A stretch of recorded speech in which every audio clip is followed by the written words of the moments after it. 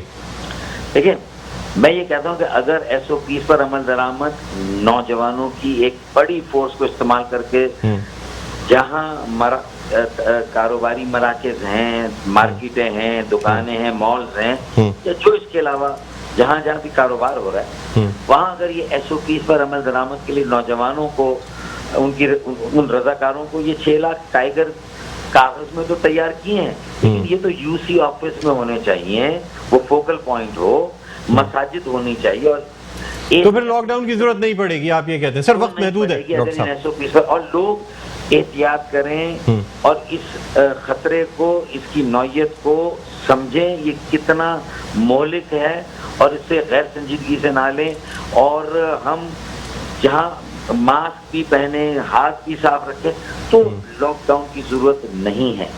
اور اگر lock down ہو تو پھر افواج پاکستان کو بھی اتاریں, نوجوانوں کو بھی اتاریں, ان کے ذریعے سے لوگوں کے گھروں میں ضرورت کی اشیاء اور کھانے کی اشیاء ہر حال میں پہنچائیں, وہ بھوکے نہ مر جائیں. اس بات کا اہتمام ضرور کریں. باقی تو کاروبار, تجارت کو, تعلیم کو ہم ریلیف پیکیج سے سنبھال لیں گے, ایکسٹرا کلاسز کر کے سنبھال لیں گے, ایجوکیشنل اداروں میں بھی ایس او پی. لیکن بھوک اور افلاس جو ہے نا اس کو ہم نہیں سنبھال سکتے. بالکل ٹھیک کہا آپ نے جی, بالکل ٹھیک کہا. ڈاکٹر فاروق ستار صاحب, سربراہ تنظیمی بحالی کمیٹی متحدہ قومی موومنٹ پاکستان, ہمارے ساتھ آن لائن موجود تھے. ناظرین یہی دعا کرتے ہیں کہ بس ان تمام چیزوں سے اور خاص طور پہ کرونا سے اللہ تعالیٰ جو ہے نا وہ ہمارے ملک کو نجات دلائے اور اب مزید اموات میں اضافہ نہ ہو, اب مریضوں میں اضافہ نہ ہو. بہرحال ہمارے پروگرام کا وقت اپنے اختتام پر پہنچتا ہے. مجھے بلند اقبال کو اجازت دیجیے, اپنا بہت خیال رکھیے گا. اللہ حافظ.